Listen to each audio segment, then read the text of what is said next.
Assalamualaikum warahmatullahi wabarakatuh. Kali ini kita kembali di channel One Learning.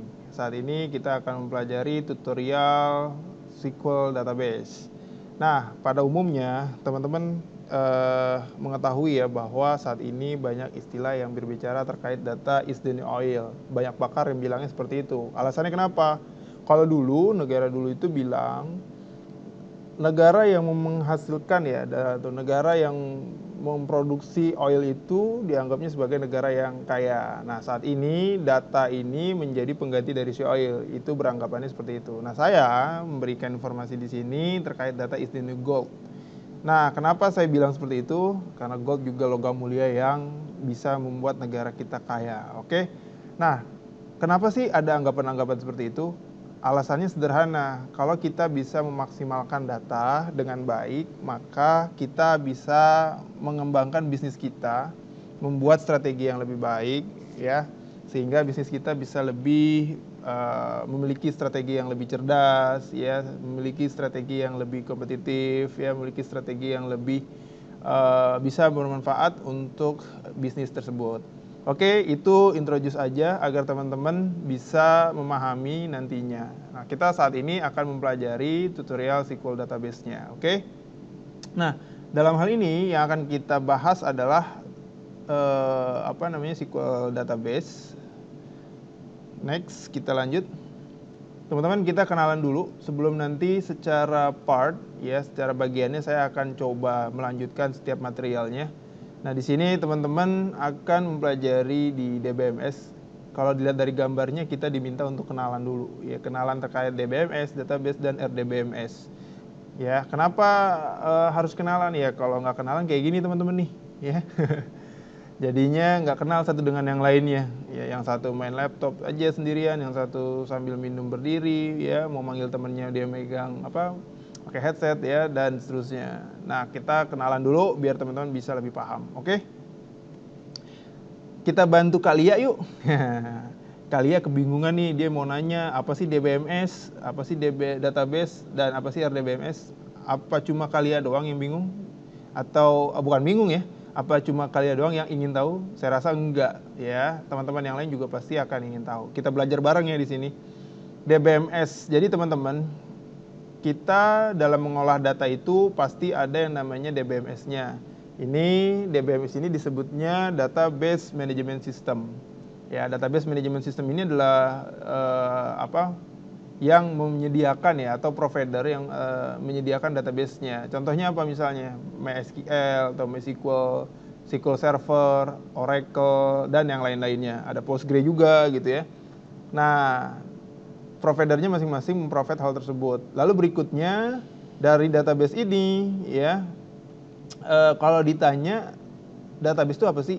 Secara sederhana saya bilang ini adalah tempat penyimpanan dari banyaknya data, ya. Nah, database ini secara sederhananya dia menaungi dari banyaknya table, ya. Nah, dari masing-masing table inilah yang berhubungan yang disebutnya sebagai RDBMS.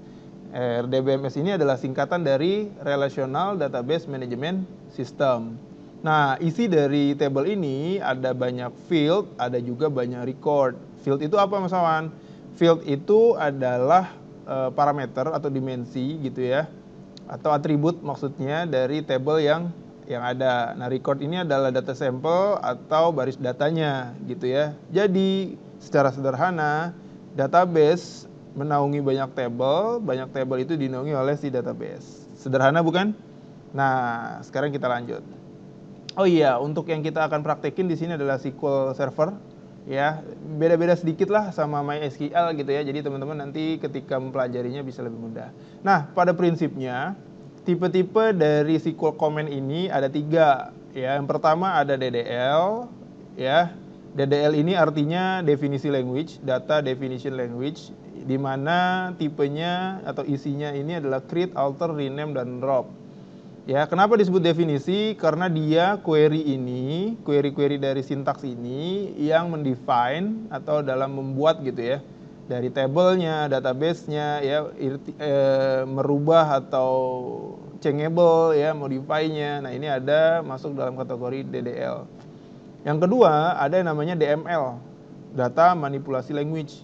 Di mana poin dari manipulasi language ini nanti teman-teman akan melakukan manipulasi dari datanya. Jadi query untuk memanipulasi data ada syntax select, ada insert, ada update, ada delete. Ya, umumnya nanti poinnya di sini, ya, akarnya di sini, rootnya di sini. Nah, turunannya nanti banyak tuh, kita bisa combine, ya, select dengan kondisi, select dengan function yang lain, gitu ya, insert dan seterusnya. Nah, yang terakhir ada DCL. DCL ini terkait dengan bagaimana cara teman-teman membuat ini ada grant ya. Grant ini adalah untuk membuat akses user gitu ya. Nah, revoke ini adalah untuk menghapus dari permission dari si usernya. Nah, ini semua menjadi pembelajaran yang nantinya akan kita bahas secara step by step. Oke, sekarang kita coba praktekin. Cekidot. Yang akan kita praktekin pertama di sini adalah DDL-nya dulu teman-teman, terkait dengan sintaksnya ya. Jadi secara struktur, ini yang saya kasih warna biru adalah sintaksnya. Ya, sintaks itu adalah ini ya, bahasa pemrogramannya dari si database SQL Server. Ya, jadi disebutnya kalau di database itu adalah sintaksnya ya. Nah, secara keseluruhan, select name from master.sys databases ini adalah untuk melihat informasi database apa aja yang ada di sana gitu ya, di dalam servernya. Nah, teman-teman bisa cek nih sekarang keseluruhan ini disebutnya query. Ya, select bla bla bla sampai databases ini disebutnya apa? Query. Nah, sekarang kita akan masuk ke dalam SQL servernya. Saya menggunakan SQL Server nih teman-teman ya. Di dalam SQL Server ini diharapkan teman-teman sudah menginstalnya. Jadi kita tinggal langsung praktik aja ya teman-teman ya. Tadi untuk melihat database-nya itu tersedia apa aja, teman-teman bisa query atau bisa juga melihatnya dari sisi Object Explorer yang ada di sebelah kiri layar teman-teman ya. Nah, ini bisa dilihat nih. Jadi kalau kita minimize lagi, di sini ada koneksi kita, koneksinya kemana, ya. Lalu dilihat database-nya ini ada apa aja. Ya, ada database testing. Nah, bisa juga teman-teman lihat dari sini. Ya. Ini teman-teman lihat dari sini ada database apa aja gitu ya. Nah, kalau pengen lihat secara query tadi seperti ini ya.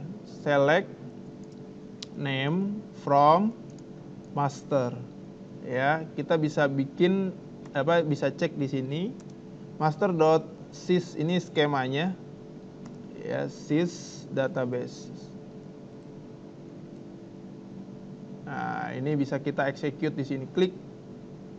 Nah, ini hasilnya teman-teman.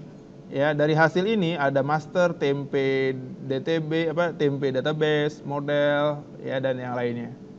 Nah, ini adalah database-database yang sudah di-create, untuk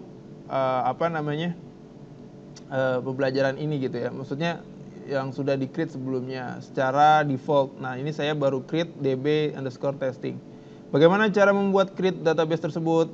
Nah, seperti yang ada di script sebelumnya, yaitu create database secara hierarki DBMS ya. DBMS-nya ini adalah providernya SQL Server. Nah, ini kita buat create database. Create database-nya apa nama database-nya? Secara sintaksnya kan gini ya, database name. Lalu titik koma. Nah, ini database-nya apa namanya? Misalnya teman-teman bikin ya db_testing. Ini kita execute. Nah, database ini saya already exist ya. Artinya apa? Artinya saya sudah ada gitu ya, sudah ada nih. Ya. Terus di sini kita disuruh pilih membuat database yang lainnya. Nah, kalau kita anggapannya saya sudah membuat ya teman-teman ya. Nah, silakan teman-teman buat create database namanya db_testing atau nama yang teman-teman buat bebas ya. Nah, ketika kita sudah buat database, biasanya dia langsung muncul di sini, gitu ya. Kalau belum muncul, di refresh aja, ya refresh. Atau diklik kanan di sini, ya. Terus di sini ada refresh, ya. Ini ya teman-teman ya, refresh. Nah, kalau ingin melihat database-nya, ketika kita ingin menggunakannya, kita pindah dulu use db.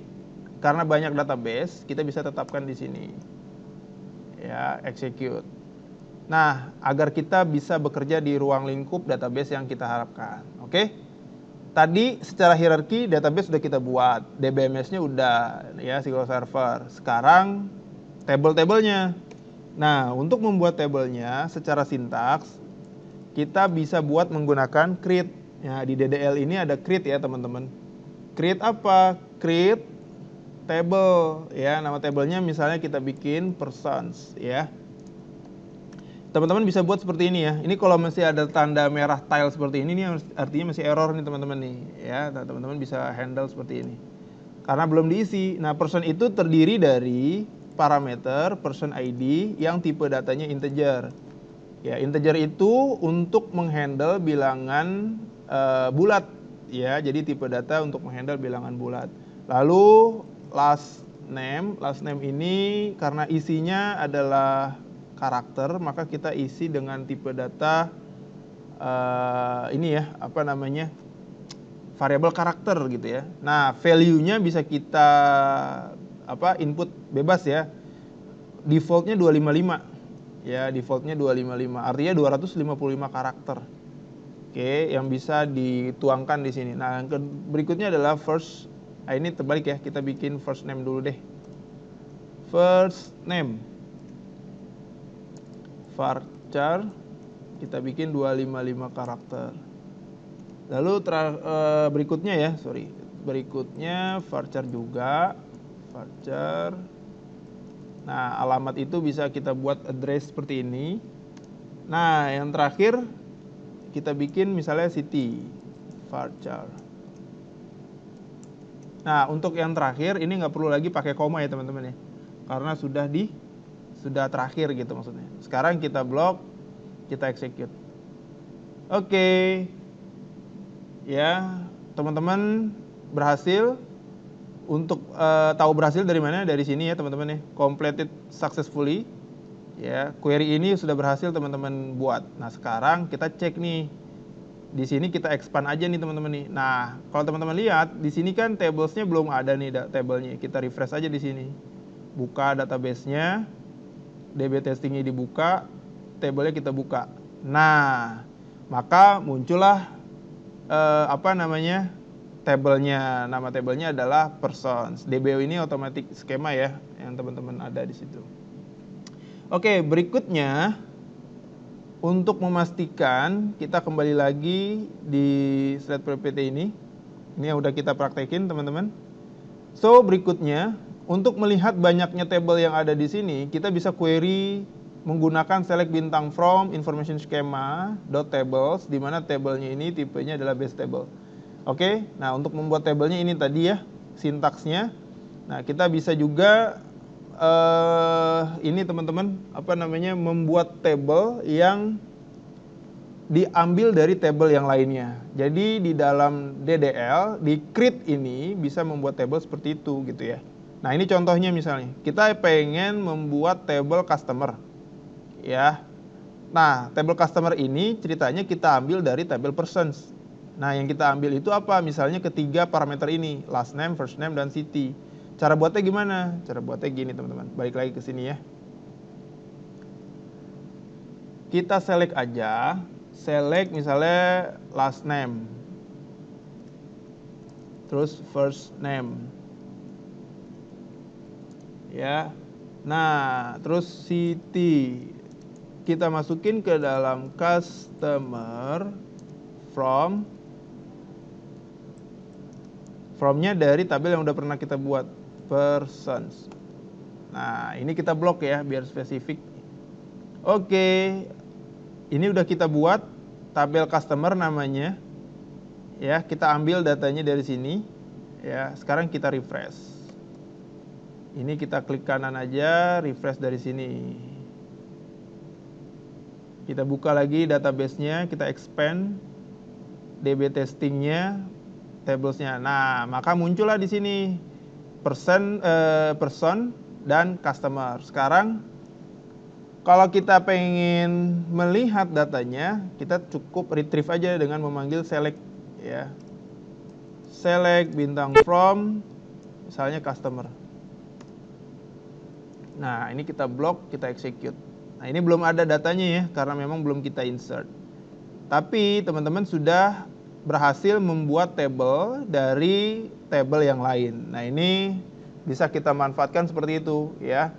Kenapa kayak gitu? Biasanya ini berlaku untuk ketika teman-teman melakukan normalisasi dari yang bentuk tidak normal, terus bentuk normal. Nah, ini bisa dibuat seperti ini. Atau ingin duplikasi ya untuk di backup dan seterusnya. Jadi data apa aja yang ingin digunakan. Nah, teman-teman bisa melakukannya seperti ini. Oke, semuanya rekan-rekan. Sampai di sini dulu pertemuan kita kali ini. Thank you. Dapat salam dari Big Boss ya. Nanti teman-teman bisa lanjutin di pertemuan berikutnya. Saat ini kita praktiknya sampai di sini dulu di DDL, Data Definisi Language, untuk sintaks create. Oke, saya akhiri ya. Assalamualaikum warahmatullahi wabarakatuh. Sampai ketemu di part berikutnya. Thank you.